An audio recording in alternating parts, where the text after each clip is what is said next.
ஜீ தமிழில் டெலிகாஸ்ட் ஆகிட்டு இருந்த சரிகமப லிட்டில் சாம்பியன் சீசன் 4 முடிஞ்சிருக்கனால இல்லை ரீசெண்டாக தான் சீனியருக்கான சீசன் 5 ஸ்டார்ட் பண்ணியிருந்தாங்க.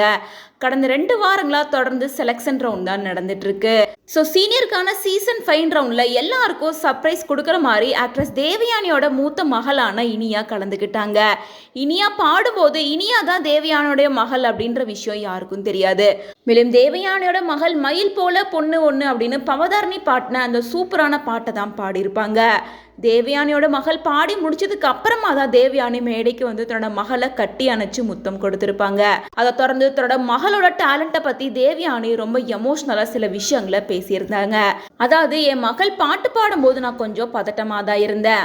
அவ நல்லா பாட்டு பாடுவா அப்படின்றது எனக்கு தெரியும். சங்கீதத்துக்கான ட்ரைனிங் ஒரு பக்கம் அவ எடுத்துட்டு தான் இருக்கா. மேலும் என்னோட கனவு இப்போ நினைவா இருக்கு அப்படின்னு தான் சொல்லணும். என் மகள் அவளோட சொந்த முயற்சியில வரணும் அப்படின்றதான் எங்களோட ஆசை. அதுக்கு ஒரு நல்ல பிளாட்ஃபார்மா தான் சரிகமப மேடை அவளுக்கு அமைஞ்சிருக்கு அப்படின்னு எல்லாத்துக்கும் நன்றி சொல்லி எமோஷனலா பேசியிருந்தாங்க. மேலும் சரிகமப சீனியருக்கான சீசன்ல தேவயானியோட மகளான இனியா என்ட்ரி கொடுத்ததை தொடர்ந்து ஆக்டர் சரத்குமார் கூட சில விஷயங்களை பேசியிருக்காரு. மக்கள் மனசுல தனக்குன்னு ஒரு அடையாளத்தை உருவாக்கி மாபெரும் திறமையான நடிகை தான் தேவயானி. அவங்களோட மகள் தான் இனியா.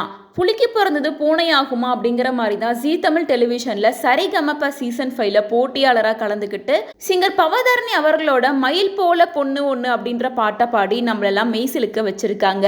திறம்பட இசையை கற்றுக்கிட்டு நேர்த்தியான பாடலை பாடி அசத்தி இருக்கிறது மிக மிக அருமை. தமிழ் சினிமாவோட டாப் ஹீரோயினி அப்படின்ற பேரை வச்சுக்கிட்டு டைரக்டா சினிமால பாடுறதுக்கான வாய்ப்பு இவங்களுக்கு கிடைச்சிருக்கும். அப்படியே போயிருந்திருக்கலாம்.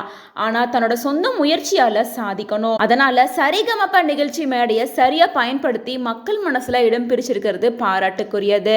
தன்னோட இசை குரல் வளத்தால இசையில மகிழ்வித்த இனியா அவங்களோட அதீத திறமையால சினிமா துறையிலும் பல பரிமாணங்களிலும் பல்வேறு மொழிகளிலும் பாடுற வாய்ப்பு பெற்று வாழ்வில் மேலும் மேலும் உயர்ந்து அவங்களோட வருங்காலம் சிறப்பாக அமைய வாழ்த்துக்கள் அப்படின்னு எல்லாம் வல்ல இறைவனை பிரார்த்திக்கிறேன் அப்படின்னு சரத்குமார் பேசியிருக்காரு.